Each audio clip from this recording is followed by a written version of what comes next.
Hello, everyone watching and listening on YouTube or associated podcasts. I have the great privilege today of speaking once again to Dr. Bjrn Lomborg. We've talked several times on my podcast before. It's always good to talk to him. Dr. Lomborg researches the smartest ways to do good with his think tank, the Copenhagen Consensus. He's worked with hundreds of the world's top economists and 7 Nobel laureates to find and promote the most effective solutions to the world's greatest challenges, from disease and hunger to climate and education. For his work, Lomborg was named one of Time magazine's 100 most influential people of the world. He's a visiting fellow at Stanford University's Hoover Institution and a frequent commentator in print and broadcast media for outlets including the New York Times, Wall Street Journal, The Guardian, CNN, Fox, and the BBC. His monthly column is published in many languages by dozens of influential newspapers across all continents. He's also a best-selling author whose books include False Alarm: How Climate Change Panic Costs Us Trillions, Hurts the Poor, and Fails to Fix the Planet. The Skeptical Environmentalist: Cool It! How to Spend $75 billion to Make the World a Better Place, the Nobel Laureate's Guide to the Smartest Targets for the World, and Prioritizing Development, a cost-benefit analysis of the UN's Sustainable Development Goals. All right, hello, Mr. Lomborg. Very nice to have the opportunity to speak with you again. I thought today we would start our discussion by talking about what young people are being told. And I want to lay out a few ideas for you, and we can delve into this and we'll move on from there. So I've just been reading Alex Epstein's book, Fossil Future. And in that book, he details out, first of all, his belief that in the foreseeable future, that not only will we have to use fossil fuels, but we should use them. And he explains why, I would say, on ethical and practical grounds. But he also says something that struck me as very interesting, which is that the view that's being put forward to young people of the role of human beings on the planet in relationship to the environment is essentially predicated on an implicit religious metaphor. And I want to lay out the metaphor, and I want to lay out why I think his claim that it's a religious metaphor is technically correct. So the story is something like this. The planet is fragile and virginal and continually pillaged. The pillaging forces are the patriarchy, essentially, the social structure. It's a masculine metaphor. The social structure is viewed as a force that's nothing but devouring and negative. And so you have nature, you have culture. Nature's all positive, culture's all negative. Then you have the individual, also part of the story. And the individual is basically characterized as some combination of predator and parasite. And so the reason that's a religious story, as far as I can tell, is this is complicated, but I'd like to be able to lay it out. When I wrote my book in 1999 called Maps of Meaning, it struck me that the basic cognitive and perceptual categories were something like chaos, order, and the process that mediates between them. I looked at a lot of mythological work, a lot of religious writing across multiple cultures, and tried to look at the correspondence between that and certain neuropsychological models that were being built, including models of hemispheric processing. So our hemispheres are set up in some real sense so that the right hemisphere processes novelty and chaos and possibility, and the left hemisphere imposes order. And the fact that the hemispheres have this structure indicates, because they're adapted to the natural world, let's say, indicates that the most fundamental way of perceiving the world is something like a place of possibility and chaos and potential on the one hand, and a place of habitable order and culture and predictability on the other. So you have those two domains, and then consciousness looks like it's the process that mediates between the two. And Epstein, now I learned in 1999 that these domains, chaos, order, and the process, were always represented metaphorically or symbolically. It's like an a priori axiom of cognitive function and perception itself.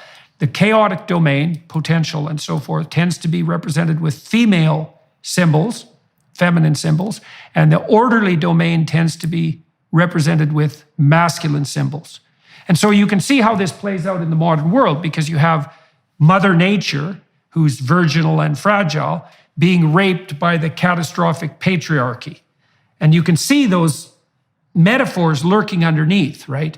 There's the positive female, the negative male on the cultural front, and then you have to lay the individual on top of that. And the individual in that story, positive feminine, negative masculine, is also represented negatively. Now, that's a very compelling story because it does cover all the domains of existence. And there is a beautiful and plentiful and positive element of untrammeled nature, let's say, and there is a tyrannical and predatory aspect of culture, and the individual can be a destructive, parasitical, and predatory force, but that's only half the story, and that's the problem. And so the point I'm trying to make is that we can't structure our perceptions without using something like an a priori category system. And the a priori category system, whatever your a priori category system is, your religion. It functions in exactly the same way. And we have a religion now that's focused on nature worship, the derogation of culture, and the damnation of the individual. And that's the story that's being told to young people, right? The planet's fragile, culture is nothing but a destroying force, and individual effort is to be construed as predatory, say in the patriarchal sense, and parasitic in relationship to the natural world. So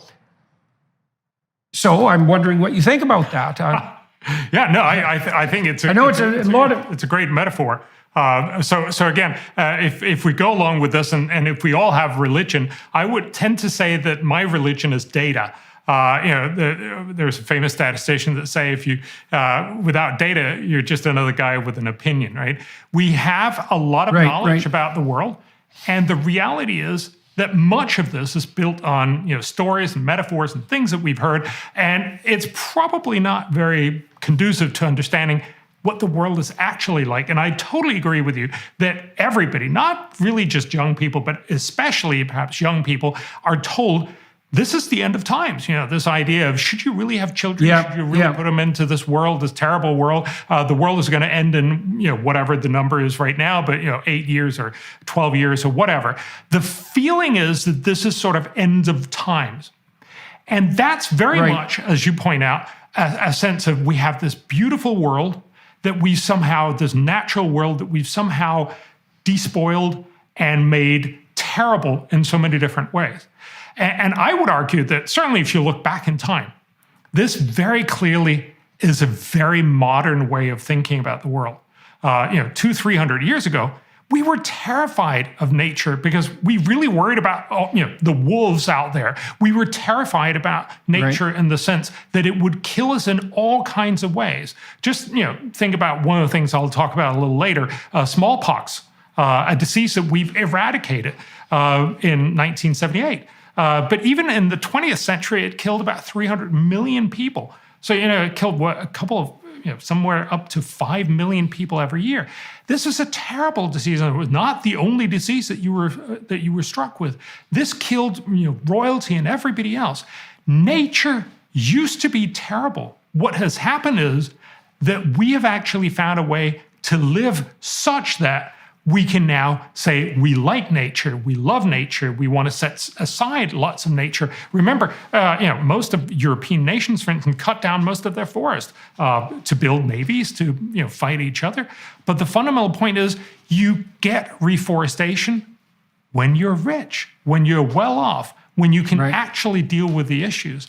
And so again, that tells you something that I think is incredibly important if we're actually going to have a good conversation. It is that you need to understand overall things are moving in the right direction and that we're much better off, with just one statistic. If you look at the number of people that die from climate-related disasters, so these are the disasters that we hear about all the time. Floods, droughts, storms, wildfires, extreme temperatures. Those kinds of things, we have pretty good data for that. We certainly have good data for the last 100 years. How many people die every year? Well, it turns out that in the 1920s, about 500,000 people died each year from those disasters. That's a terrible outcome of the world. How many people die today? If you ask most young people, if you ask most people in the world, they'll probably think that number has gone up, and it's just worse and worse. Nothing could be further from the truth. Last year, so the last full year that we have, 2021, less than 7,000 people died. We've seen a decline of more than 99%. Why? It's got nothing to do with climate. It's not because climate has gotten better or indeed really worse. We can't really tell in most of these impacts. There's a few of them we can, but mostly we can't. What has changed is our ability to handle it. That's why we don't die from smallpox. That's why we can afford to actually make sure we have forests. That's why most rich nations are reforesting. And that's why fewer and fewer people are dying from these disasters. So I think we need to tell that alternative story, if you will, that yes, you hear all these terrible things, and it doesn't mean that there are no problems. There's still lots of people that are terribly troubled from floods. There's still lots of people that are terribly troubled by droughts and all these other things. There's still a lot of infectious disease from both tuberculosis and malaria. The world is not fine, but the world is much better. And that's important because that put us in a very different frame of mind. It means we are not, looking at the world being despoiled, and hence we need to make some sacrificial offerings to, please this deity that we're worried about. It's instead to say, look, we're actually dealing with this in the right direction. We're actually making things better, but we can do even more. That's a very different message, and of course, one that's much more optimistic, and I would hope. Well, it's also more balanced. Yes. Okay, so you started talking about the relationship, your concentration on data, and so I wanted to delve into that a little bit. So there's data, of course, and data would be something like a representation of the patterns in the world. Not merely the subjective patterns, not merely the psychological patterns, but the patterns in let's say the objective world, the patterns that exist in somehow that transcend mere subjectivity.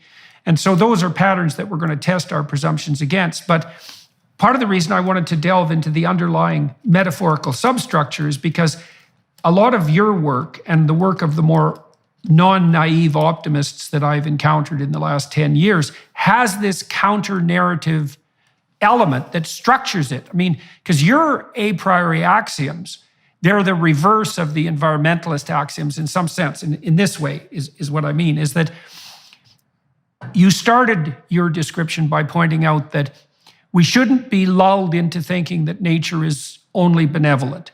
It's only been a very short period of time, historically speaking, that any of us at all, anywhere on the planet, had the luxury of ever assuming that nature was a benevolent force for more than a few seconds, right? And so, because nature is conspiring in all of its benevolence to destroy us as rapidly as it possibly can all the time as well, with cold and heat and floods and disease and acts of God and volcanoes and earthquakes, et cetera, et cetera. And so you have to be extremely naive if you don't also see nature as a threatening force. And so now you shouldn't see it as only a threatening force because we're also dependent on it. All right. So you flesh out the malevolent nature side of the story. But then you also say, well, look, everyone who's listening, don't be so pessimistic about our culture, our Western culture, let's say, but the global culture even more broadly, because in many ways, we've been moving in the right direction. Things are a hell of a lot better by almost every metric you can imagine than they were 100 years ago. They're better by most metrics than they were 50 or 20 years ago. And not just a little bit better, a lot better. So then you can flesh out the positive side of the culture. And then on the individual side, you can say, well, there are people who are predatory and there are people who are parasitical, and everyone is subject to temptation and failure to hit the mark, let's say. But by and large, people are striving in the right direction. And you can view human beings as a positive force, even though there's some ambivalence about that. And so that fleshes out the story. You can also think about it as Rousseau versus Hobbes. And strangely enough, you come down more on the side of the Hobbesians, even though I don't think that's your temperamental proclivity. Because for Rousseau, right, the nature was all positive. We were turned into negative creatures because we were perverted by our socialization. And human beings, well, for Rousseau, human beings were innately good, assuming that they weren't warped and twisted by culture.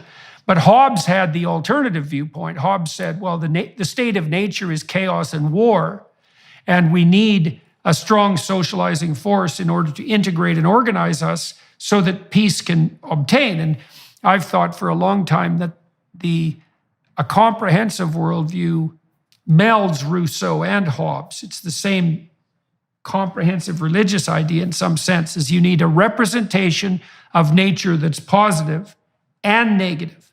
You need a representation of culture that's positive and negative, and a representation of the individual that's positive and negative. And we've offered a crippled religious view to young people. It's also got this apocalyptic end, right? This apocalyptic undertone, which is not only is nature virginal and fragile and culture rapacious and predatory and the individual corrupt, but this is a bloody emergency and the apocalypse is upon us. Like if it isn't tomorrow, it's 10 years from now. All of that's religious force, I would say, operating at the metaphorical and mythological level. And a lot of what you've been doing, and I want to get at the foundations of this, a lot of what you've been doing is saying, well, look, let's just hold on the apocalyptic vision side.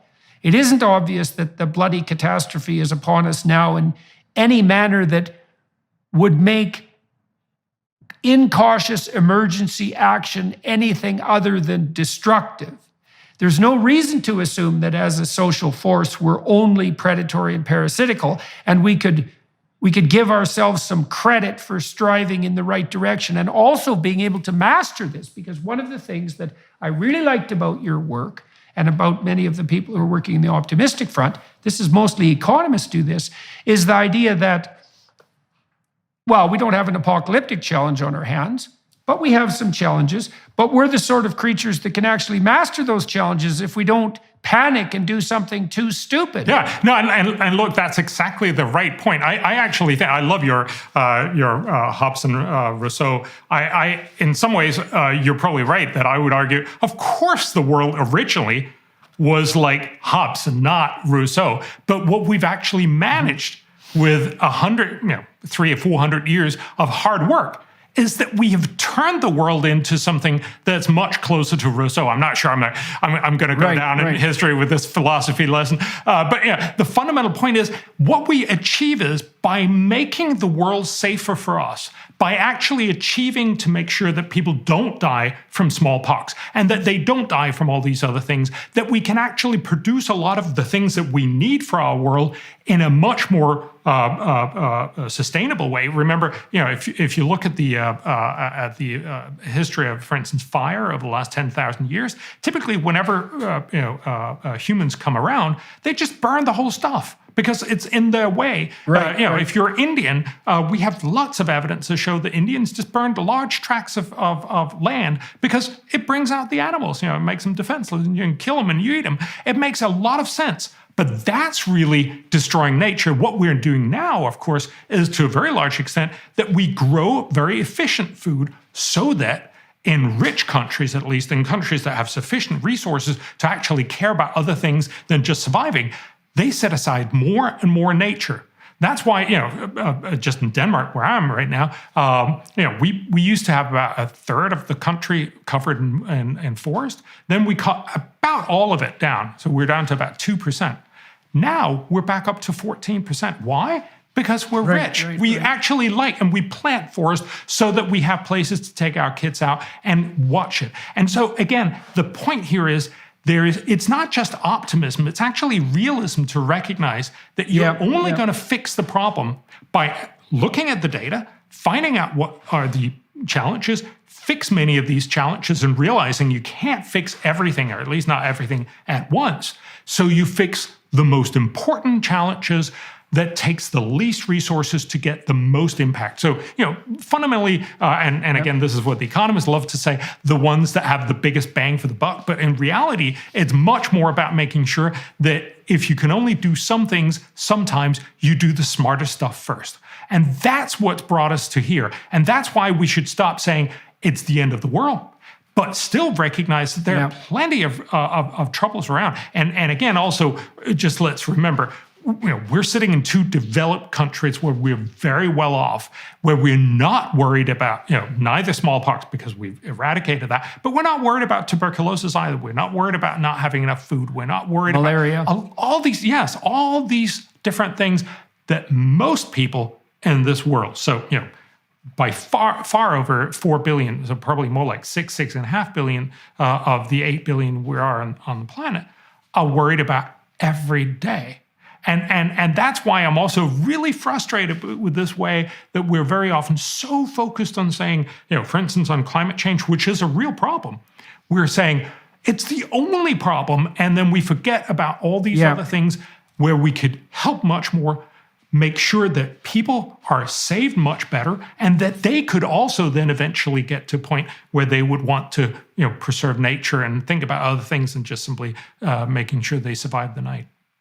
Okay, so we talked about some of the reasons that this new quasi-religious view of the world and our place in it might have arisen. Your point was that, well, because of technological progress, we've been able to begin to view nature as a much more benevolent force than we ever had the luxury to before. But there's some other social pressures, let's say, that are pushing this narrative forward that I think are worth delving into.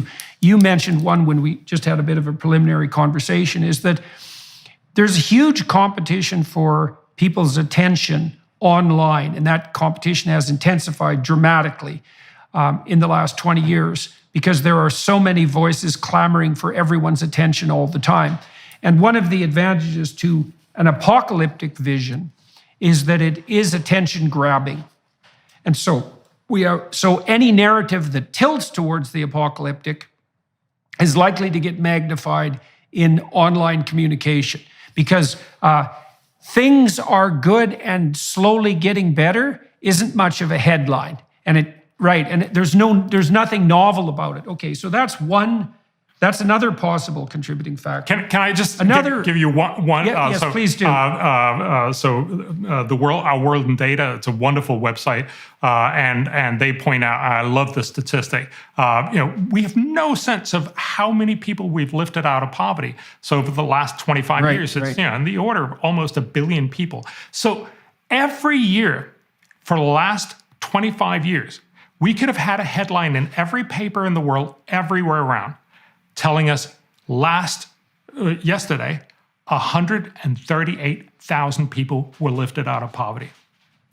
How come you never hear that? That's just an astoundingly amazing thing. And yes, there are still many problems. Yes, there are still many poor people. But the fact is, 200 years ago, we used to be almost all extremely poor.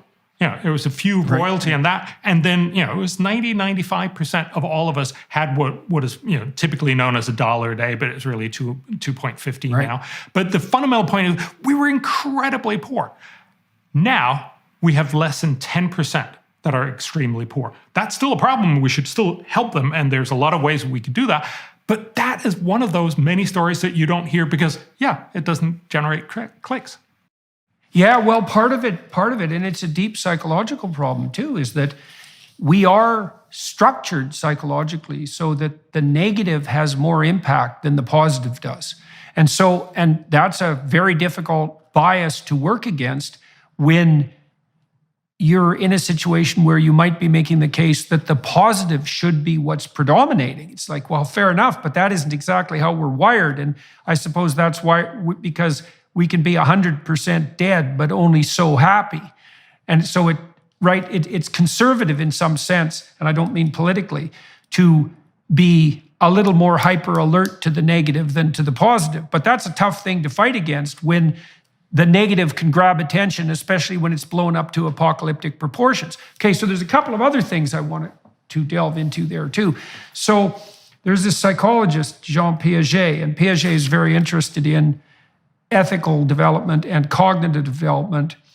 He developed a stage theory of human cognitive and moral development across time. And the last stage in his sequence of cognitive/ethical transformations was the messianic stage. And not everyone hits that, but more philosophically sophisticated young people pass through something approximating a messianic stage. And it occurs somewhere between the ages of 16 and 21, which, by the way, is the right stage of life to bring young men into the military if you're going to do it effectively. Like there's a whole radical process of neuronal pruning that takes place between age 16 and 21 that's analogous to what happens between the ages of 2 and 4. It's almost as if at that point you die into your adult configuration, right? So because you're pared down to what is only going to work for your environment. Okay, so now one of the psychological consequences of that is that when young people are in this stage of development and they're looking for how to separate themselves from their parents and to maybe even move beyond the narrow confines of their immediate friendship group, they're trying to catalyze their identity with a broader social mission. And in archaic societies, that step would be catalyzed by something like an initiation ritual, where the old personality is symbolically destroyed, put to death. That accounts for some of the torturous elements of the initiation ceremonies. And then the new man, because the initiation ceremonies tend to be more intense for boys, the new man is brought into being as a cultural entity. And then he's aligned with the mission and purpose, let's say, of the tribal unit. It's something like that. Well, right now, I think the radical leftists on the environmental side have been very good at capitalizing on those urges, because what they offer to young people is this, but it's pathological in some real sense, because it's a shortcut to messianic moral virtue. So the idea would be, well, there is an apocalypse. We need to save the virginal planet. So there's a bit of a St. George thing going on there to protect the virgin, let's say. And the way to do this is to become something approximating an activist who's dead set against the evil patriarchy and the predatory and parasitical individual. And you can understand why that's attractive, because it does offer young people a grand vision. They're now protectors of the planet. They're participating in something that's beyond themselves. But the problem with it is that it's an invitation to a very one-side story, and it's got this terribly destructive anti-human element. And so well, I'm curious about what you think about that. I think it's a very good metaphor for how the world in many ways have come to work. I think you're absolutely right. It's a very sort of stimulating and very easy message to fall into. The world is terrible, but here's how we can help. And the story very easily become, I'm going to help by cutting tons of CO2. Now, again, I bring my data points to this. And so I think there's two parts of it. I mean, first of all, I think we should recognize it's wonderful that young people and really everyone wants to do good. We should encourage that. That's wonderful. And again, it's part of the fact that we're now well off, that we can stop worrying where's our next meal coming from, and then we can start thinking about, so how are we going to help the world? But the reality is that when we're being told this, it's the end of the world, and hence this is the only thing that matters, we're very likely to make very poor decisions. I mean, if it was true, if there was a meteor hurtling towards Earth, the only thing that mattered, and it was going to, sort of wipe out the whole world. The only thing that matters was to get this, the space shuttle, the whatever, the Starship or whatever, up there and deflect it. That's what we should be focused on. But that's not the right metaphor for climate change. It's a problem, right? And it's a problem that we, in many ways, as we saw with that statistic I told you on before, the fact that we've seen dramatically declining levels of people dying from climate-related disasters, because we can actually adapt to much of this, and because we can predict it, we can make sure that the people become more safe from these things. It's not the end of the world. It is a problem, and saying this Right. is the only problem makes us very likely to make really poor decisions because we only focus on this and forget all the other. Let me just, one other thing. Yep. So I think there's 2 points to it. One is that thinking it's the end of the world and thinking this is the only problem make you forget all the other problems. But also when you look at then, what are the solutions that are typically offered? They're terribly inefficient.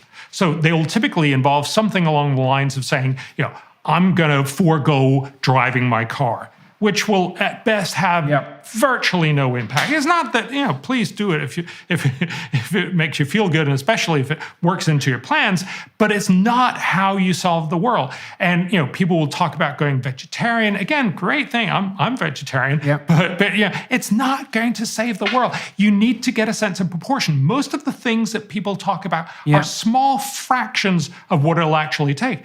And what they're really suggesting, and what everybody's now talking about, is this net zero idea that we need to cut all carbon emissions from all economies by 2050. This would be enormously costly and also terribly, terribly fatal for many countries, especially the poorer countries, who basically keep alive by having lots and lots of access to fossil fuels. One way of just seeing that is right now, half the world's population survive on nitrogen that comes from fertilizer, that comes from natural gas. We have no way of knowing how we could possibly get enough nitrogen to feed most of the world if we went to net zero. We saw a small example of that. It was a very badly performed example in Sri Lanka, but still it's worthwhile to point out. You cannot actually feed most of the people on the planet if you want to go organic and go net zero right now. And that tells you a story, because as Norman Borlaug loved to point out, one of the Nobel laureates that actually helped save 1 billion people or so, he said, I look around the world and I don't see 4 billion people willing to give up their lives, right? So there's no 4 billion volunteers to say, all right, I'm not going to be here. We need to be realistic about this and say the current solution is often very counterproductive. So stop believing it's the only problem and stop arguing for bad solutions. Well, okay, so let's talk a little bit about that too, from a motivational perspective. So we have this appeal to the messianic urge of young people, but now here's how the appeal gets warped. Because it is the case that each young person should take their place as a responsible, productive, and generous member of the broader social order. But that's really difficult. That's genuine moral effort.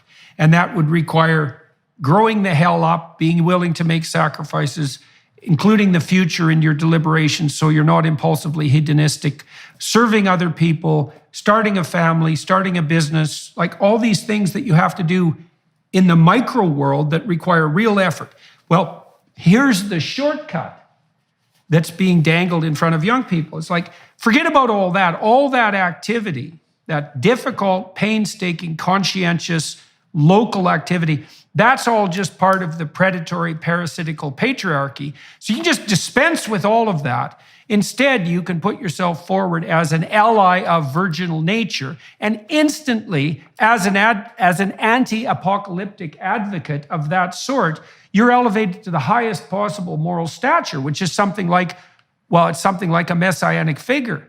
I'm saving the planet. It's like, well, I don't think you are. I don't think you're doing any of the work necessary to save the planet. I mean, one of the things I really liked about your work when I came across it, and that's probably, it's got to be 15 years ago or more now, was that you had done the detailed, data-driven work that was necessary to differentiate the landscape of problems. So first of all, you'd admit to the complexity of the problems that were in front of us. You weren't falling prey to the idea that there was only one problem, there was one solution, and you were the person, merely by advocating for that solution, who was now God, Emperor of the world. There was none of that in your work. And I think part of the reason it's had a hard time getting traction to some degree is that you're insisting to people that they actually pay some attention to the complexity of the challenges that confront us, right? And the problem with that is that runs contrary to this narcissistically attractive meta-narrative, which is, no, you can just oppose the patriarchy and everything that goes along with it, all that responsibility, which maybe you don't want to shoulder anyway, and you can instantly become morally superior by being a climate change activist. And some of that's attractive to the messianic drive in young people, but also some of that's attractive to just straight, bloody, what would you say, hyper-simplified narcissism. Because people, one of the dark motivations of people is to obtain unearned moral virtue, because we need reputation. And if you can put yourself, that's why we worship allies now. You know, if you can put yourself forward as an ally of the noble cause, then all of a sudden you have as much moral stature as anybody can hope to gain. But you haven't done any of the real work. And the real work is the devil's in the details and the data in relationship to the real work. And so one more thing to add on top of that. So there's this enticement that we're offering to young people. It's like, well, here's a worldview. We can identify the villains. The villains are culture and the predatory individual. You can be an ally. Now you have overblown moral virtue merely because you're on the right side. And then you don't have to think through any of this because you've already got the story right, even though it's a one-pixel story.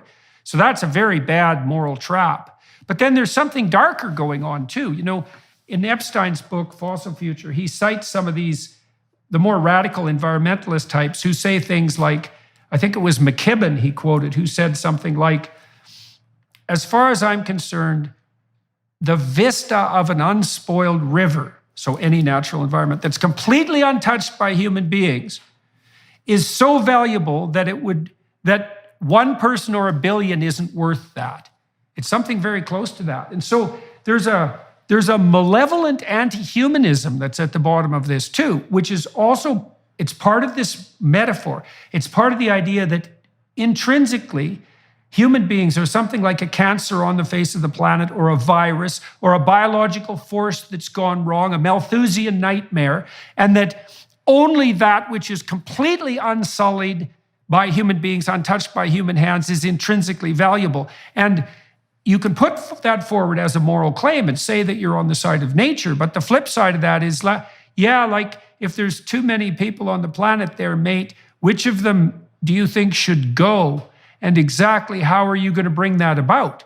And so that's the dark side of this like apocalyptic environmentalist utopian narrative, is that human beings are categorized as evil in and of themselves, and all human activity as evil. And you know, one of the things that we've discussed is that not only is that a pathological viewpoint and extremely dangerous, but interestingly enough, it's probably also counterproductive from the hypothetical perspective of the environmentalist utopians. Because if the goal is to produce a greener, more biodiverse planet, let's say, then it seems to me, this is something we can discuss, that the evidence suggests very strongly that if you make people richer, we can talk about what that means, if you make people richer in a benevolent manner, or at least you get the hell out of their way, then they start caring about the environment in a distributed manner, and you get a positive relationship between the remediation of absolute poverty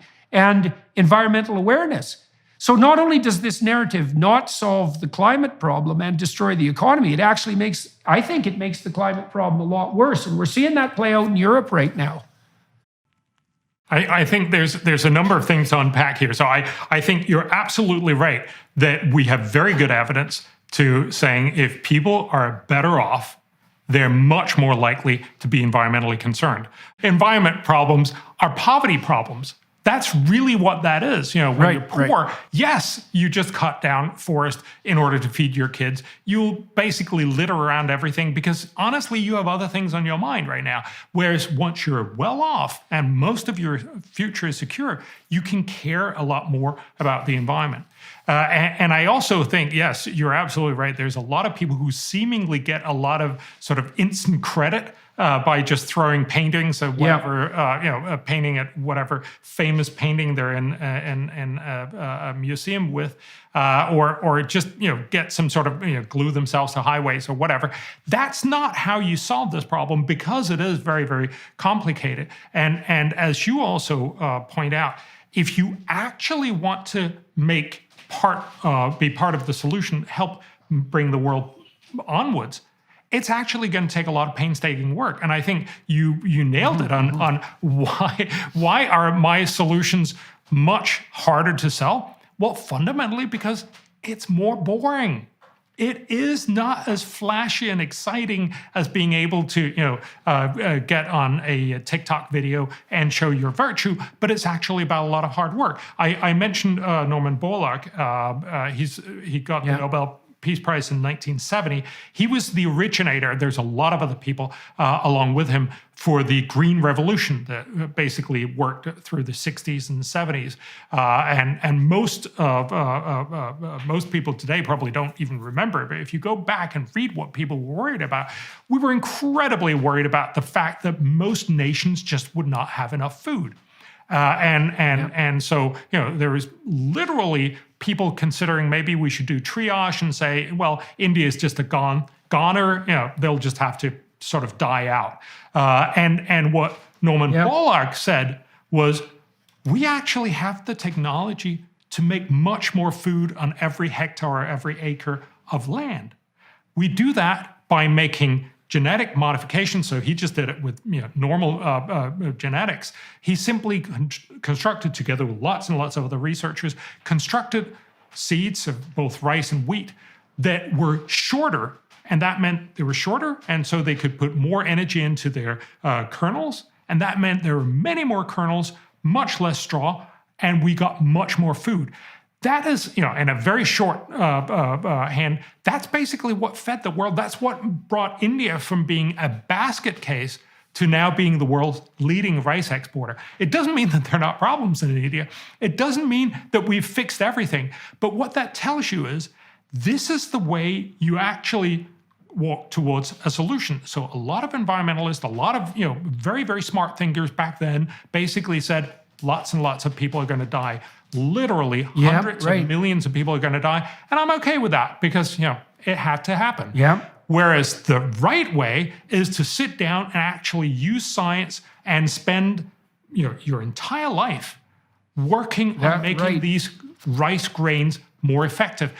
It's not nearly as sexy. And of course, I'm only telling the big story because he got the Nobel Prize. There were lots and lots of other researchers whom I don't even know, none of us really remember anymore. But those are the people that actually made it work. And so I'm often struck, as you also point out, I'm often struck when people say there are too many people on the planet, because when you drill into it, it means, just enough of me, but too many of you.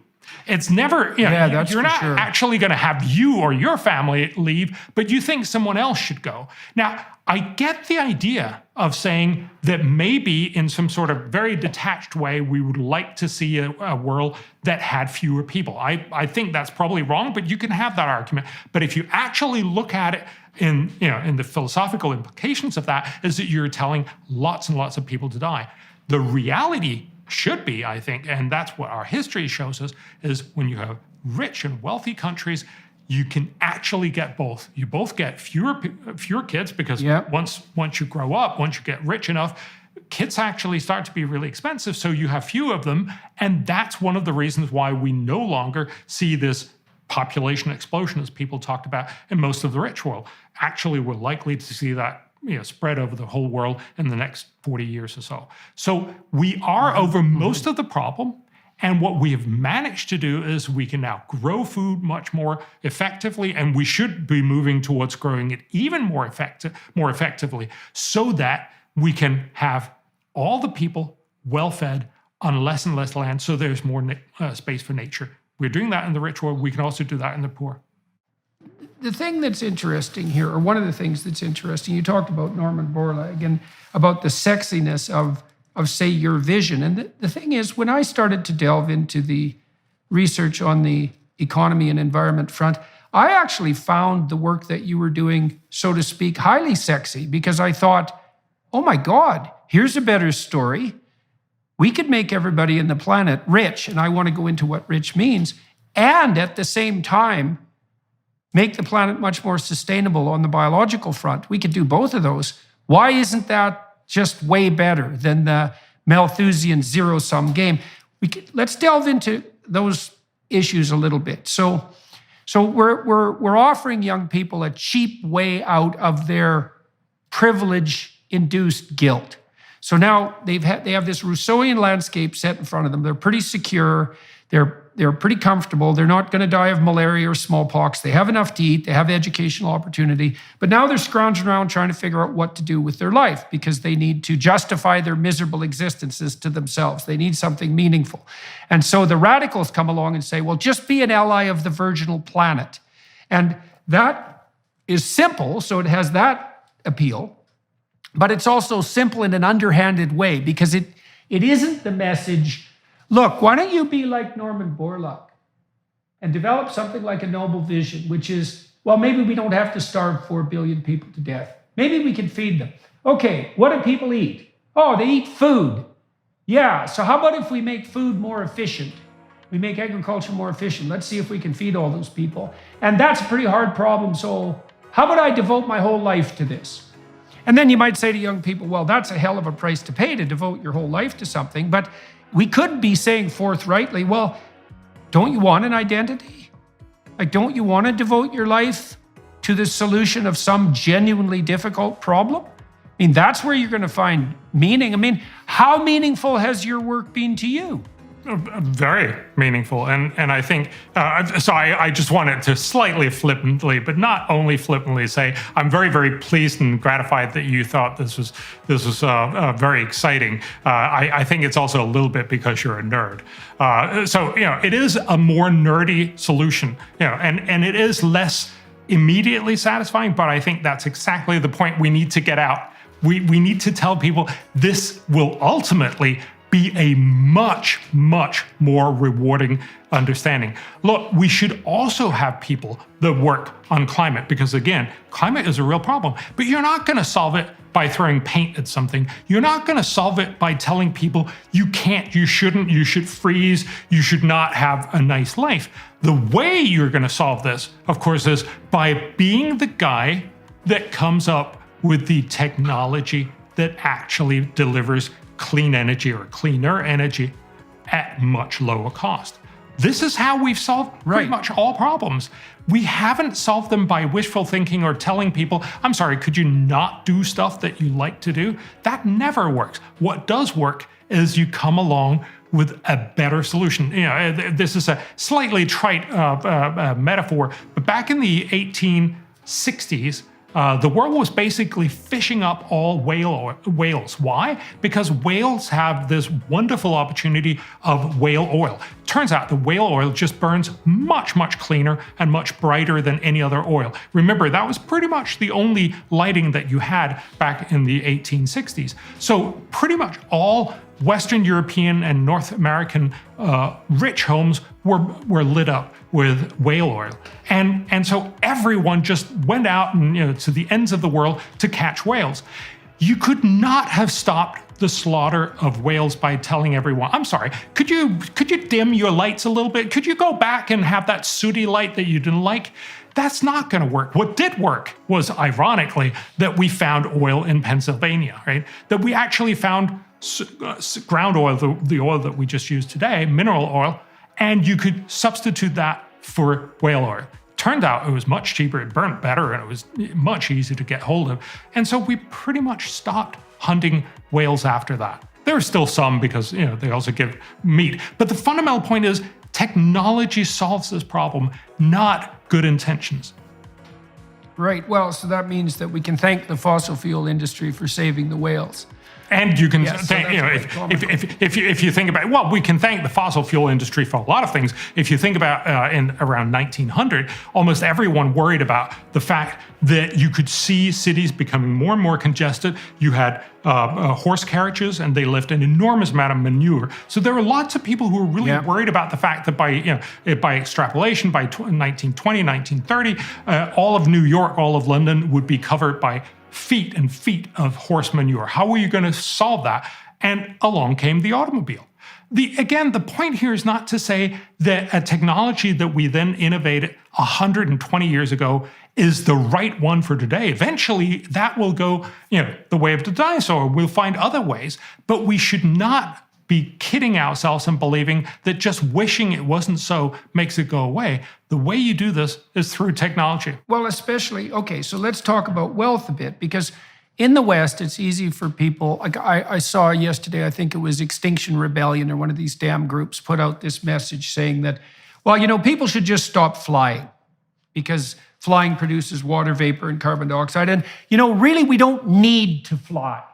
And so I'm reading that, and I'm thinking, well, because there's Marxism of a terrible type lurking underneath. It's like, well, who the hell determines what we need exactly? I mean, needs are, first of all, needs aren't self-evident.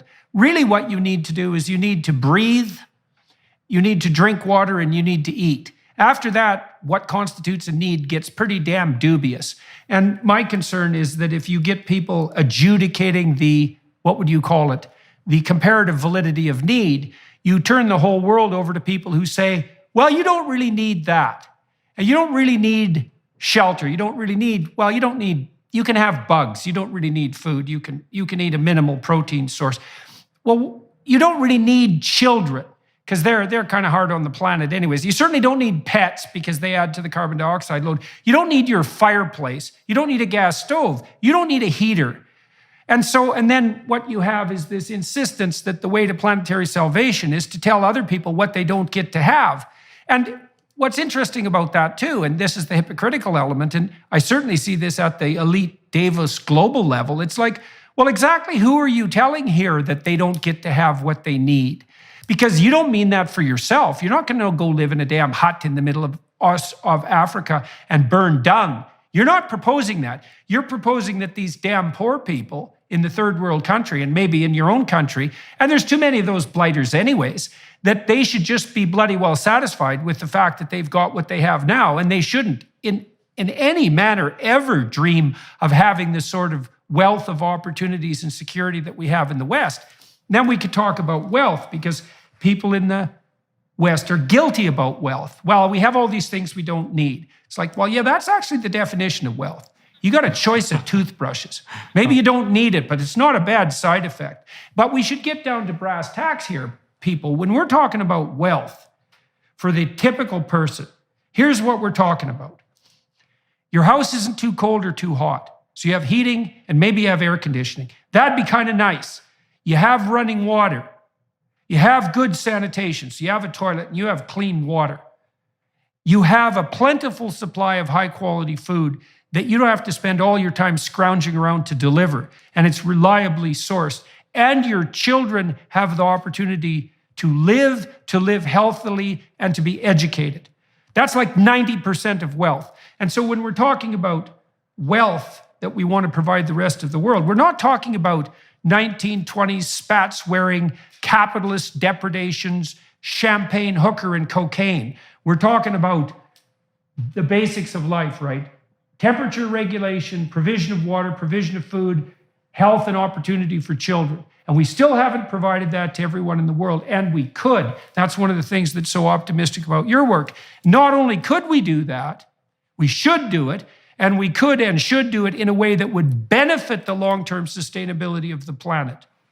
Yeah, and look, again, you rightly point out that people will want to manipulate your choices, and not only does that have a dubious and sort of moral impact, but it's also, just from an economist's point of view, if you tell people you can't fly, it's not like they're going to say, oh, I was planning on spending 5% of my income on flights, so I'm just going to burn these money. I'm just going to spend it on other stuff, which also produce carbon emissions. And so, we have no sense of saying the only real way, and I have some respect, sort of intellectual respect, for these people who are actually saying the only way to solve global warming is by making everyone poor, what's called degrowth. First, we make the rich world poor, and then once the poor world have gotten slightly richer, we also say stop to them. At least it's intellectually honest. It's also terribly anti-human. And it's not going to happen. There's no constituency. No politician would ever get voted into office, or if he or she actually delivered on it, would get re-elected on that sort of platform. And what that tells you is this is this is just simply, again, wishful thinking. And I keep getting back to saying, if you are actually serious about problems, are you going to suggest something that'll actually work? Or are you just going to suggest something that makes you feel good, or that have no chance on earth to get carried through? Again, there is an argument, and I think there's a legitimate argument for putting a carbon tax on things. That's a simple way that we make regulation that says there's a global bad here, we tax it, and then you put that global bad into your considerations. But that's how you solve it efficiently. And of course, the reality of that is that in any realistic formulation of this, people will fly slightly less. And that's no good for many of these moral crusaders, because they want to completely get rid of it. It's not going to happen. What needs to happen, if you actually want to solve this problem again, is to get innovation. We already know how to, for instance, decarbonize most of the electricity system. It's just through nuclear. We know that's worked for 50 years. The reason why we're not doing it, and the reason why I'm a little skeptical about it, is that it's too costly right now. We can have a whole conversation about why that's the case. But there's a lot of innovation going on about fourth generation nuclear that could become much cheaper. We just saw the breakthrough, maybe fusion as well. But the point is that there's lots of technologies. Those are the ones that we're going to focus on, because again, you're not going to tell people you can't have your whale, you have to dim your light.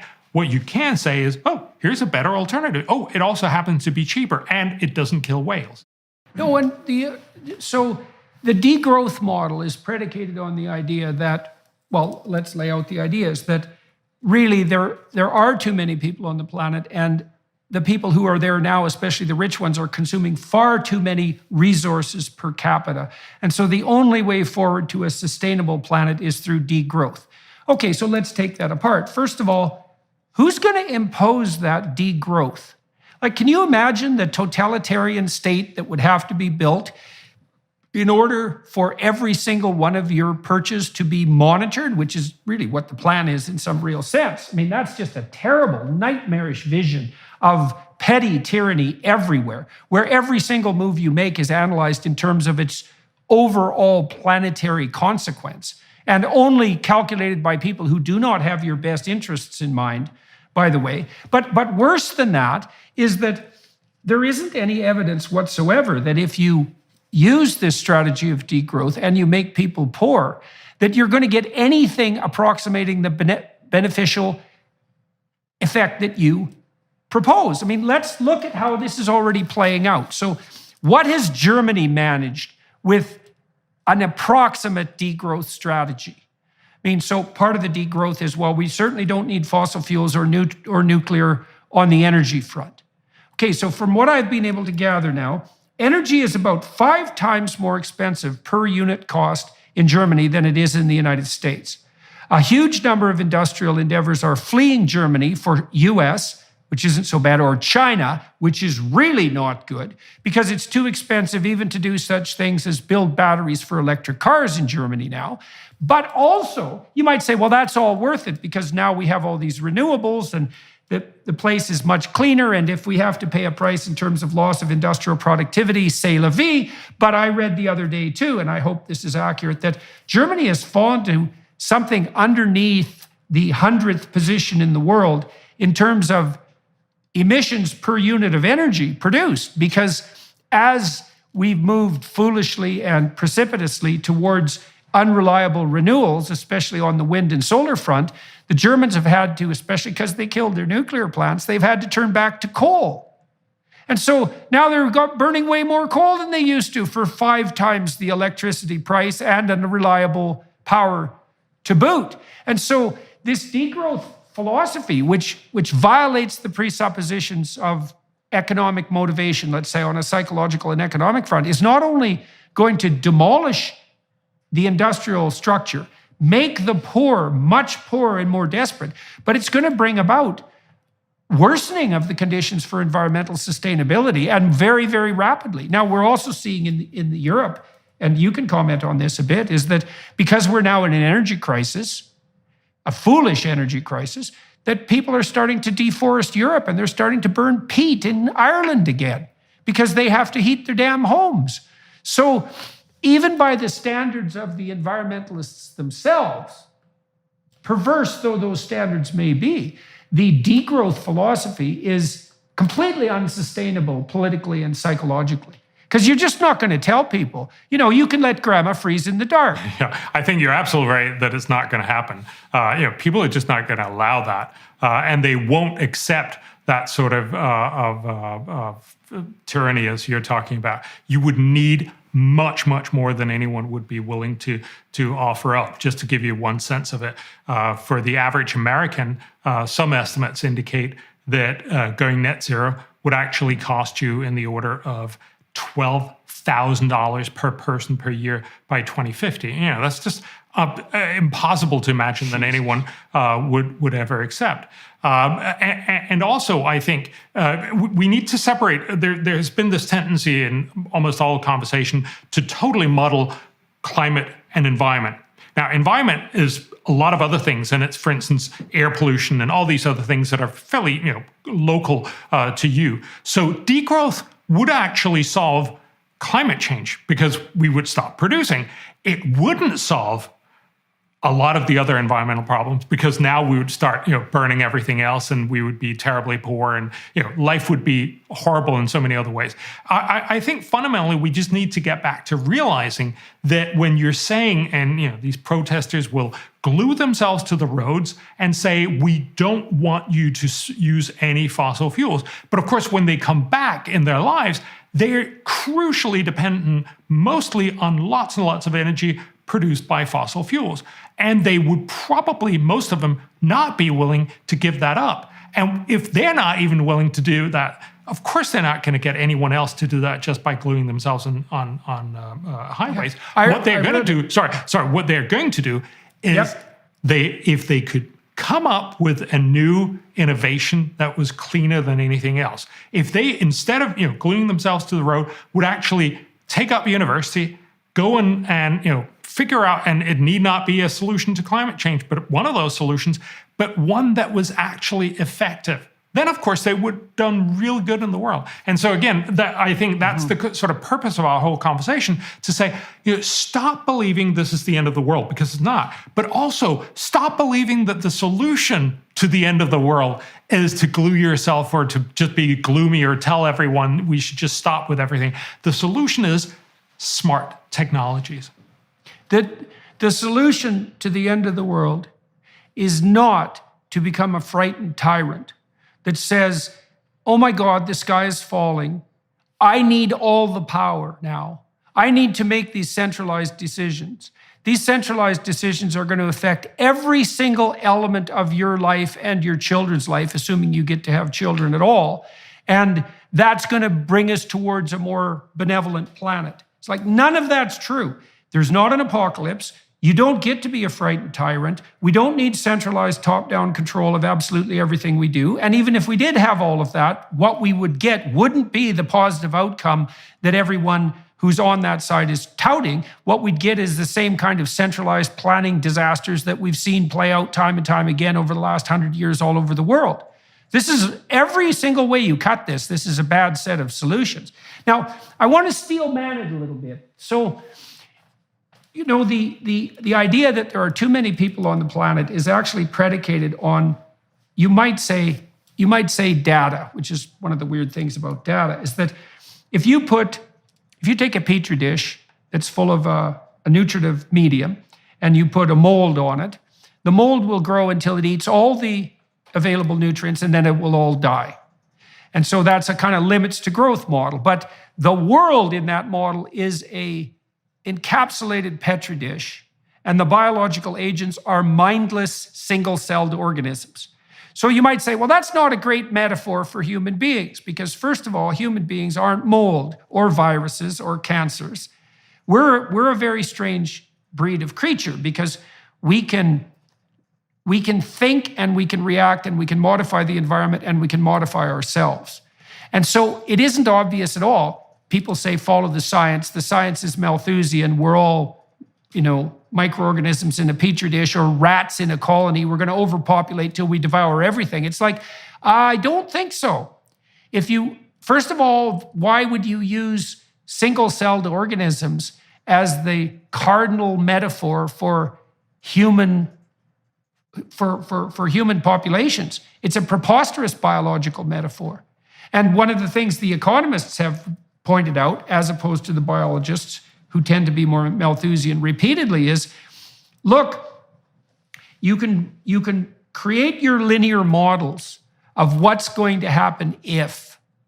But what you're failing to take into account is the proclivity of people to revolutionarily transform the way they interact with the world and to continually figure out how to do more with less. And there's no indication whatsoever that we've run to the end of that process. Quite the contrary, we'd seem to be getting faster at it all the time. And there's no reason to assume that the limits to growth Petri dish model of human catastrophe is the appropriate biological metaphor. That's not justified by science, and 99% of scientists don't believe it. And one of the things that's so interesting, you know this perfectly well, is that economists and biologists have been betting against each other really formally since the mid-60s. And the biologists like, what's his name at Stanford? Paul Ehrlich, who's been screeching since the mid-60s about the fact that we're Malthusian organisms doomed to extinction. He's been wrong in every single one of his predictions, and publicly and massively, and I would say even murderously wrong in some fundamental sense. So he predicted that there would be way too many people on the planet by the year 2000. That was seriously wrong. He predicted that all of the prices of our commodities were going to spike through the roof as everything became more and more scarce, as there became more and more of us. That was 100% wrong. He had a famous bet with Julian Simon, and Simon collected, I think, just after the turn of the millennia, because Simon, the economist, claimed that, no, quite the contrary. As there are more people, there'll be more commodities, there'll be more resources, and the prices will fall. He even offered Ehrlich the opportunity to pick the basket of commodities they would bet on.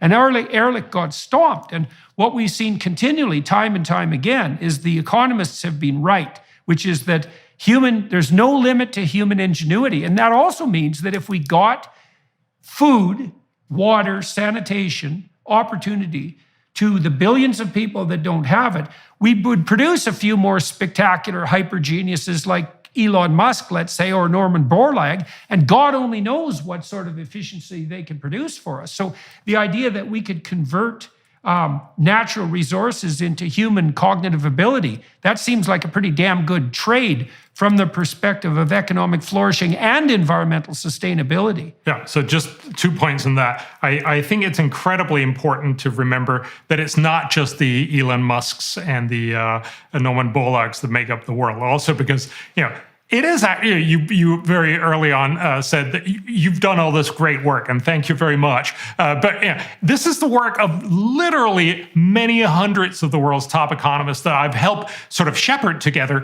But there are lots and lots of people involved, and likewise with Norman Borlaug. I'm sure that's also true with Elon Musk. And so the fundamental point is this is about getting everybody on board with this, and that's also why I'm so excited we have this conversation, because I think this is about telling you don't need to be Elon Musk to be on this positive side of history. You need to make sure that you're pitching into this very long battle in order to make the world better. And again, also, sorry, I'm just being the nerd here, right? But of course, nobody's 100% wrong. I get that this was a sort of metaphorical 100%, but it's more the argument here is to recognize that a lot of biologists, and Julian Simon actually wrote about that, the guy you mentioned that did the bet with Paul Ehrlich, and he said it is very curious how most of the people who think the world is going to end are typically natural scientists. They're typically biologists or biologist inspired. And I think that is because the models that cover those, and it's not just mold, but it's also, fox, rabbit populations that they will sort of interact, and then there's too many rabbits, and then there's too many foxes, and so on. Those are all models of individuals that act without foresight. And it makes sense. That's how, 99% of nature is. But we're not that. we actually not only know how to think ahead of ourselves. That's, of course, why we're having this conversation. That's why we're worried about things like climate change. And again, you mentioned very early in the program, that there's sort of evolutionary reasons why we tend to be worried about stuff. I heard this one guy say, we're the descendants of the guys who worried about the saber-toothed tigers. The guys who said, it'll be fine, are the ones who didn't get to pass on their genes. So in that sense, it makes perfect sense. And we should be happy that there's a lot of people out there pointing out, this might be a problem. Oh my goodness, this could actually be a problem. We just shouldn't believe that all of those problems are then all of the ends of the world. Because if our evidence has ever told us or they're anything, all the same problem. Yes. If our evidence has ever told us anything, that is that overall we have enormously succeeded. I just want to give you one other data point. In 1900, the average life expectancy on the planet Earth was 32. Today, it's like 74. We have more than doubled our lifetime. Each one of us has gotten twice the life on this planet. That's just astounding. And actually, it hasn't stopped because of technology and because of medical advancement, but also because we get better, sanitation and everything else. We actually continuously see life expectancies to go up. It hasn't done so in the US, and we could talk about that. But globally, it absolutely does, and it still does, in the sense of every year you live, you add about 3 months to your life expectancy. How amazing is that? A stunning statistic. Yep, that's okay. So let's go back to the biological metaphor here. Okay, so we've already established, I hope for everyone listening, that we are not mold in a petri dish. That's a bad metaphor.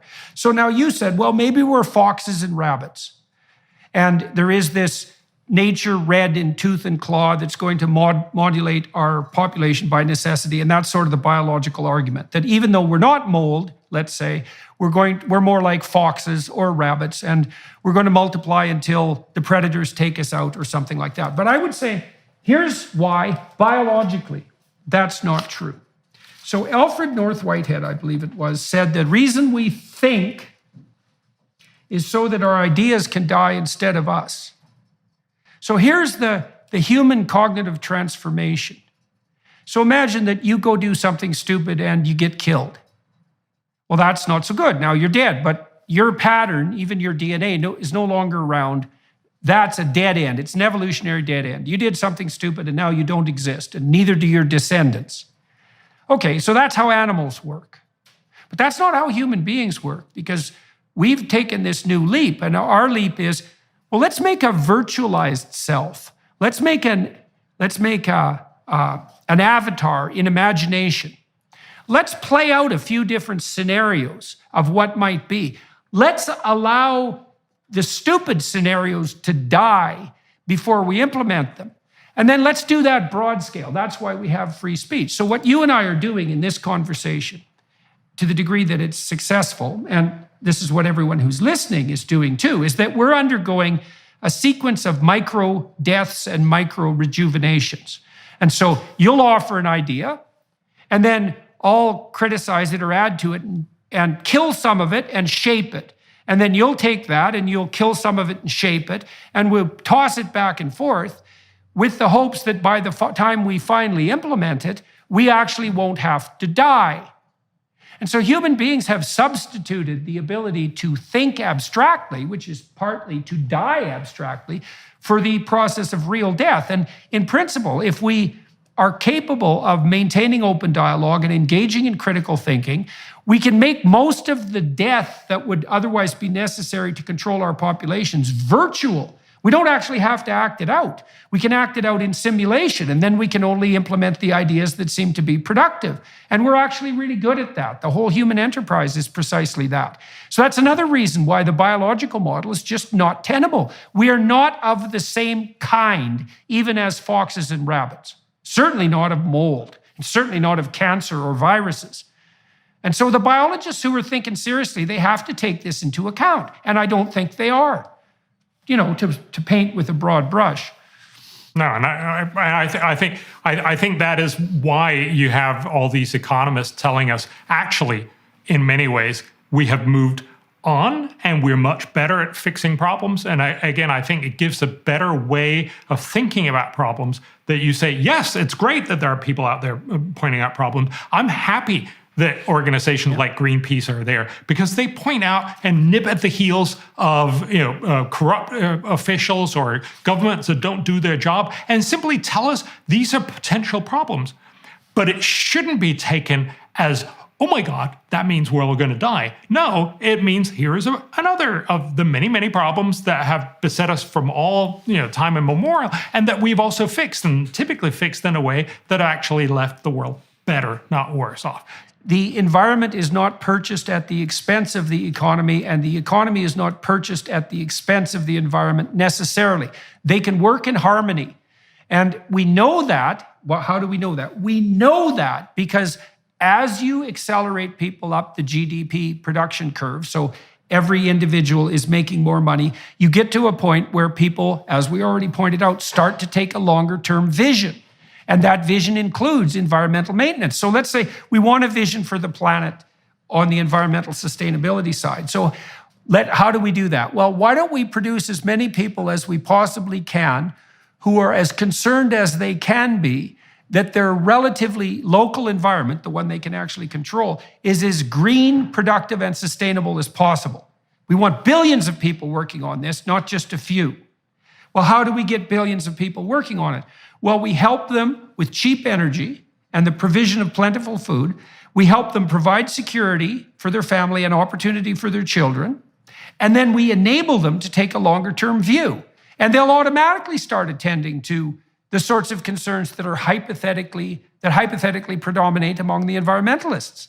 And the data that's going to happen is very clear. Yeah. So just clear. So just to take a step back, the economists typically call this the inverse Kuznets curve. So basically what you see with most environmental problems, as you get richer, first problems increase. You get more air pollution as you industrialize in China or in India. And then once you get sufficiently rich that this has actually meant now your kids are not dying, you have enough food, then you start to worry and say, I'd actually like to cough less. And so you get the other side of this. So there is a sort of intermediate disconnect. So once you start getting people out of poverty, they actually get more pollution. Now, if you lived in that situation, you would undoubtedly make the same decision. You would say, I'd like to have more food and more opportunity for my kids, and then I'll cough a little bit. That's, remember, what we also did back in the 1800s when pretty much all cities, in Europe and the US were terribly, terribly polluted, but we were getting richer and richer. So there is this disconnect for a short time, but it's very hard to imagine that the right way is to say, well, then let's not at all start down the route of getting much better off and actually living in a world that we both like and that where we'll actually be worried about the environment in the long run. Well, it's not like the developing countries are going to go along with this anyways. They're just going to tell us colonials to go take a flying leap, which is exactly what they should do. And because basically what we're telling them is, well, we got pretty rich and we're pretty happy to fly in our private jets to Davos and think about the globalist utopia. But we don't think you guys should have any of that. And, the faster you get at being poor, the better. And there's just absolutely no likelihood at all that places like India and China are going to do anything but lift a middle finger to us when we do that, and rightly so. And then on the pollution front, we should differentiate that a little bit. It is true that as the world got more industrialized, and that will happen in places like China and India, that air pollution increased, for example, particulate production increased, but it increased, you could argue that it decreased inside houses as it increased outside houses. And so even that wasn't a clear downside on the pollution front, because, well, your work has indicated this quite clearly, or at least you've brought it to people's attention. In the developing world, because people burn dung and wood, very low quality fuel with high particulate content, many, many young people around the world are dying every year, and elderly people as well, because of indoor air pollution. Yeah.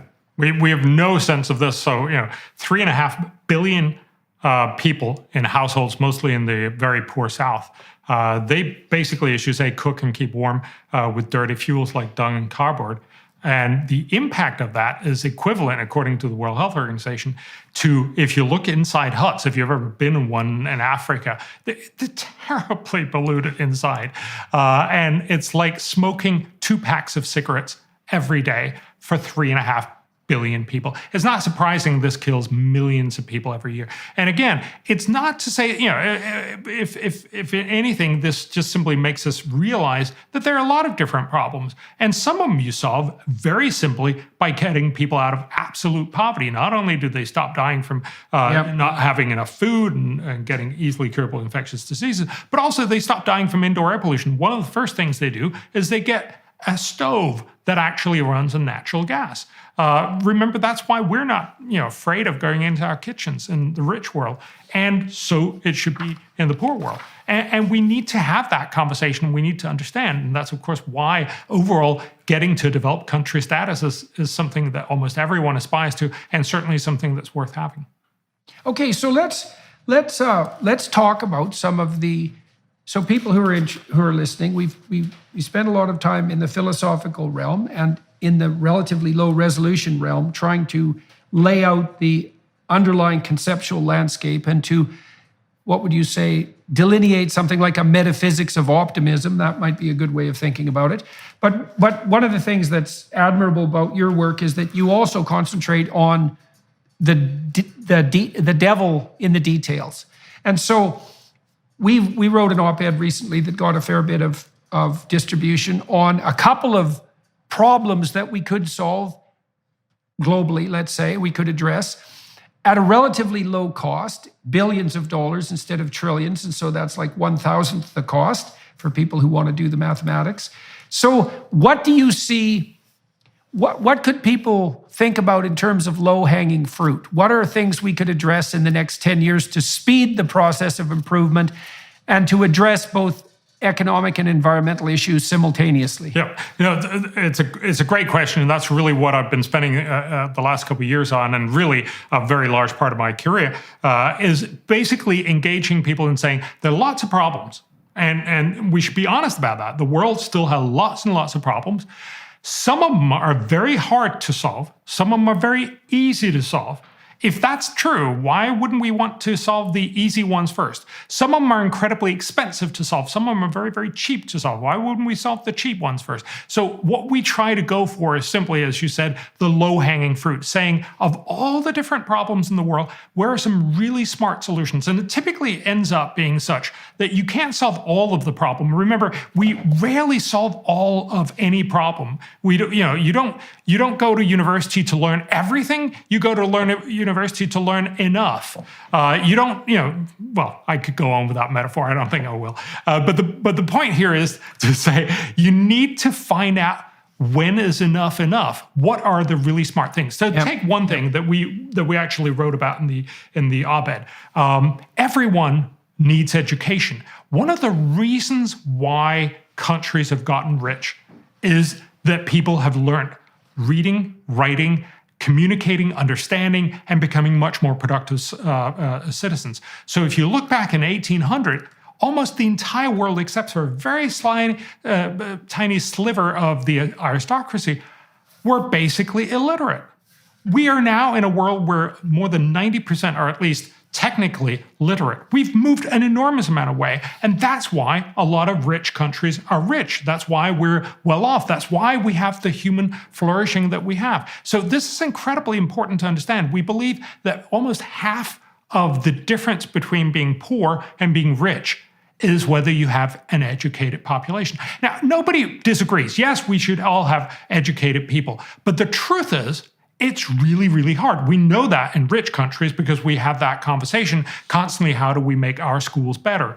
But it's much, much clearer in the rest of the world. So we look a lot on what the World Bank calls the low income and lower middle income countries. So that's about half the world's population. It's 4 billion out of the 8 billion we're on the planet. So you could say it's the poor half of the world. In that part of the world, when you do studies, you probably heard about the PISA studies. We try to find out how good are students around the world to do different things. So there's similar kind of studies done across pretty much all of the world. It turns out, and this is terrible, so there's 650 million kids in school. So kids and adolescents in school in the lower 4 billion of the world, so in the low and low middle income countries. Of these kids, 80% cannot read and do math in any reasonable way. And let me just give you an example of what that means. It's not, rocket science. It's, for instance, you let them read a statement like this: VJ has a red hat, a blue shirt, and yellow socks. What color is the hat? 80% of the kids can't answer this when they're 10 years old. Likewise, a 10-year-old's math question would be, we have 6 pieces of cheese. What is the way to divide this to 2 people so each get the same amount? And again, about 80% can't. The right answer is 3, by the way. But this is really depressing. And the truth is, we don't know how to fix this. We know a lot of ways that don't work. So for instance, in Indonesia in 2001, the parliament decided they spend about 10% of public expenditure on education. So a lot of money on education, but they decided we're going to do more.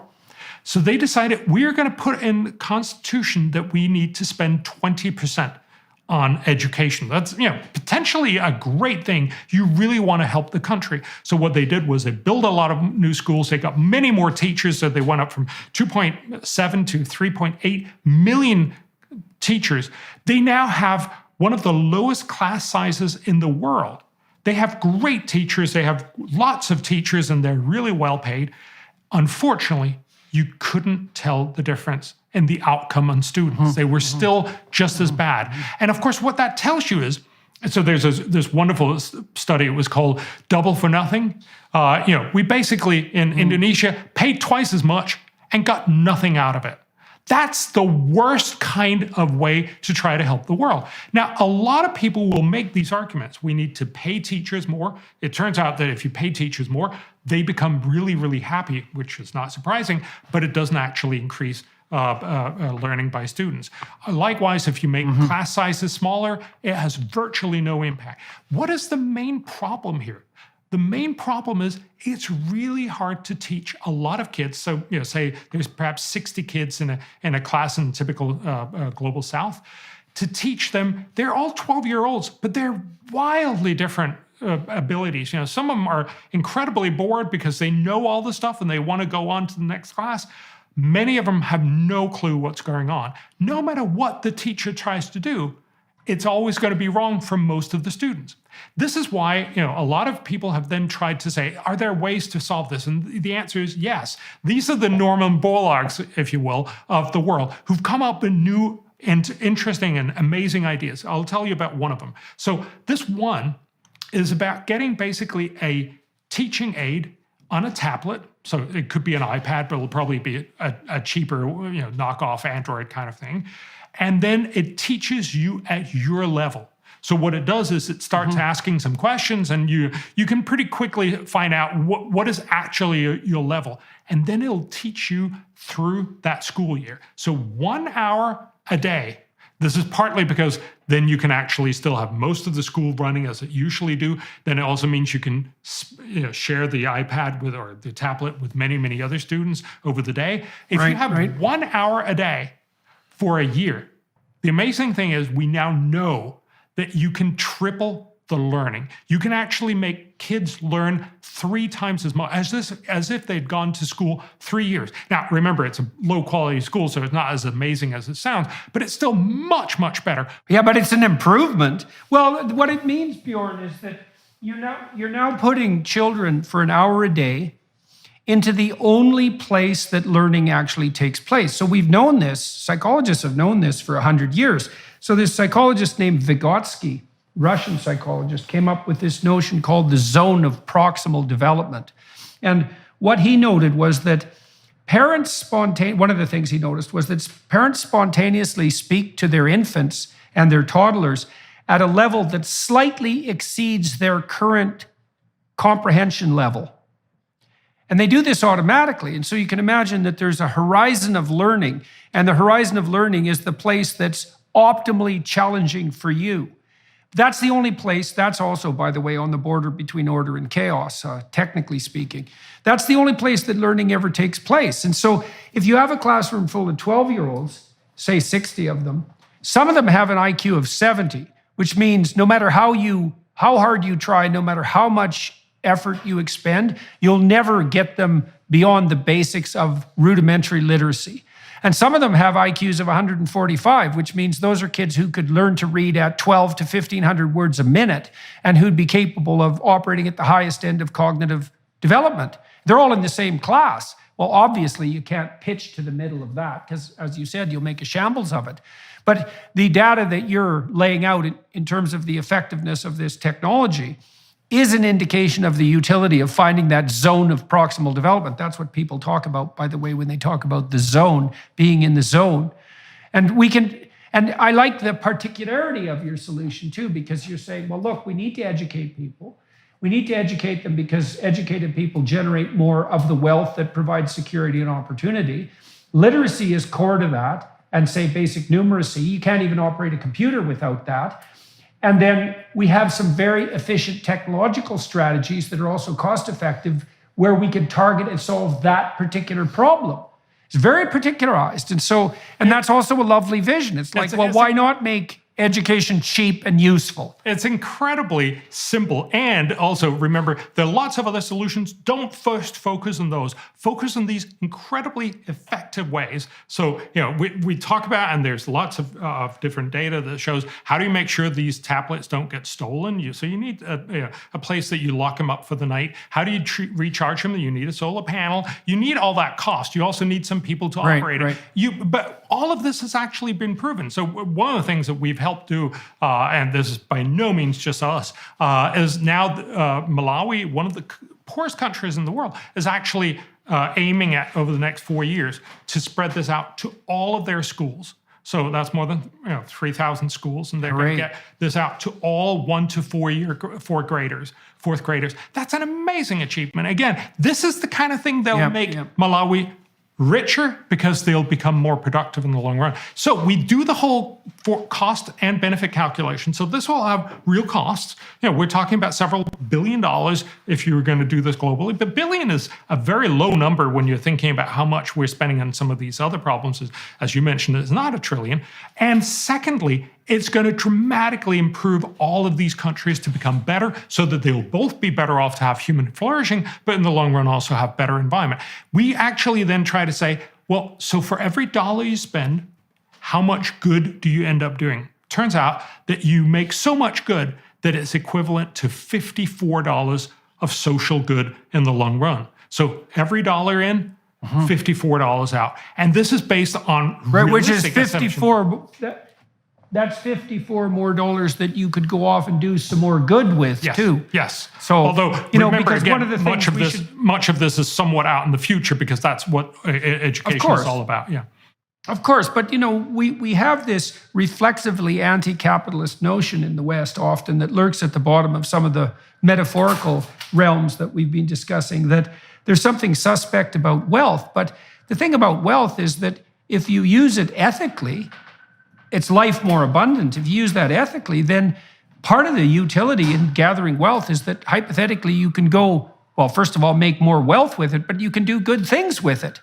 And so it isn't like Scrooge McDuck luxury in the money bin that we're talking about here. It's the opportunity to make things better for people. Now, the other thing we wrote about in that op-ed, you just talked about the education front. Maybe we can close with this next proposition. And by the way, for those of you listening and watching, this is just one of many, although Bjorn's done a very good job of trying to rank order these in terms of, well, let's do the cheap and easy things first. We might as well hit the ball out of the park, at least in the places we can. And maybe we can save some of the problems we don't know how to solve for the future, which is a perfectly reasonable way of going about it. We also talked about the provision of nutritional aid to to pregnant women and women who have infants. And so do you want to just walk through that briefly? Just very briefly, again, we've gone from a world over the last 100 years. In 1928, we estimate about 2/3 of the whole world was deficient in food. So basically we were starving.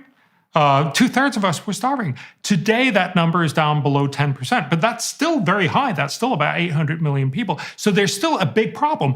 Again, we can have diminishing problems to still want to do something about it. How do you fix this? Well, in the long run, you actually need to get much better productivity in agriculture, and we have some other solutions for that. But it turns out just giving out lots and lots of food is not only very expensive because you actually have to distribute it, it also typically destroys local agriculture. You know, if you give out all the food, then they don't have any incentive to produce it next year, and you actually end up very easily make more problems. We have a few really good solutions. One of them is this, and that's the one for pregnant women. So one of the things with pregnant women is they basically start off the next baby, right, in their bodies, and they typically have very low levels of vitamins and minerals and nutrients. Now, again, if we gave them all the nutrients, that'd probably be better, but that turns out to be really hard. But we can give them all the necessary micronutrients, vitamins in a pill.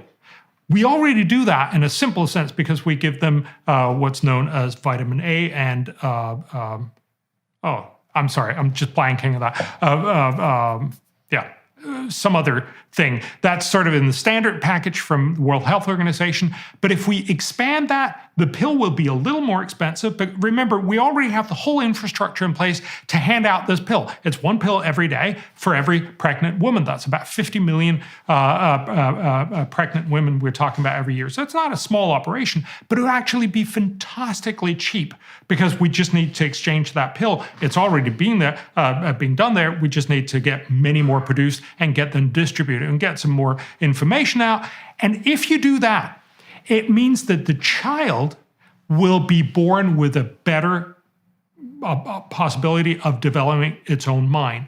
We know that because if you're not born early or if you're not low birth weight, you have better chances in your life. So we can basically make about 50 million kids better chances next year. If we did this, it'll cost in the order of $140 million. So it's, literally peanuts that we're talking about. But if we did that, these kids would grow up. It would basically mean that somewhere between 2 and 3 million more kids would be better at school. They would go longer. They would learn more. They'd become more productive. They would help their countries become richer. Again, this is a simple thing, and it's a very well documented thing. And we know that if you spend $1 here, you can do about $38 of social good. And again, this is not just making up more value or McScrooge, as you were talking about. This is actually making sure that really poor women can make the life for the next generation much better. The point here is not that this is what you should be doing,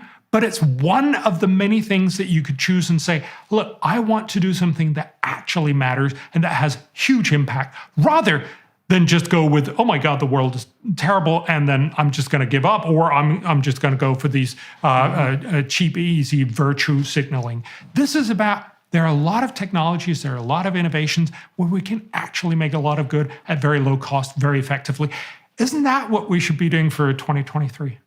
Okay, so let's sum up this conversation. I'll sum it up briefly, and then let's see what you have to add or subtract from that. So we started by talking about the underlying metaphysic or even theology of the current worldview, and laid out the proposition that we tend to insist that young people see the planet as a fragile virgin and culture as a rapacious predator and the individual as a parasitic predator, and that has its echoes in the a priori religious landscape, but that it's a very one-sided story.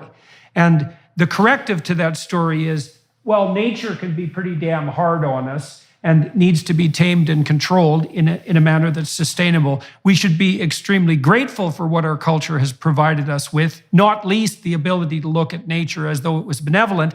And we shouldn't be so damn hard on individual people, because for all their flaws, they can be Norman Borlaug, for example, or the people who worked along with them, who are genuinely contributing not only to a much more productive and generous economy, but also doing that in a manner that's beneficial on the environmental front. And so we need to balance our viewpoint, and we need to stop terrifying young people into apocalyptic nightmares by insisting that the world is going to collapse and that all the power should be given to like terrified, centralized tyrants.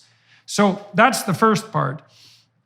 Then we talked a little bit about the motivational landscape for that worldview is that people are being enticed into these apocalyptic views, partly by being offered an easy pathway to moral virtue when they're susceptible to that need. And so it's all about climate, it's all about carbon dioxide. There's only one problem. If you're just concerned about it, that means you're morally virtuous. You've identified the enemy and now you have nothing else to do. That's a bad model.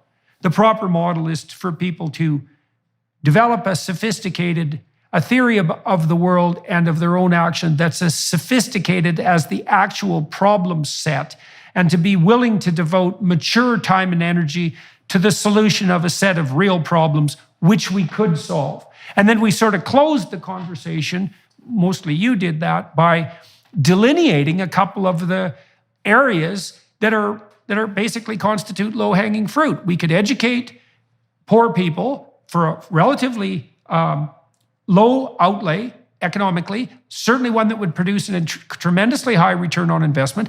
We already know how to do that. The infrastructure is already in place. And we could do the same thing on the nutritional front.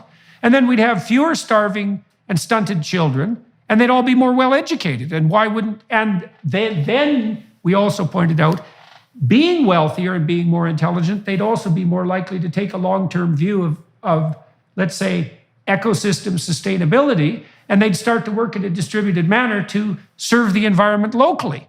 And so, like, why the hell is that a bad idea? That seems to me like a really good idea. So anyways, that's my summary of the conversation. Do you have anything that you want to add or subtract to that? I think it's a great summary. I think it really just summarizes into, you got to stop believing that this is the end of the world. That's not what the data shows us. And we've talked about that for a number of different things. So we live much longer. We're much less poor. So there are many fewer poor people. Air pollution, for instance, indoor has gone down dramatically. We know how to solve many of these problems, and we are a smart species, so we will keep on learning how to fix this.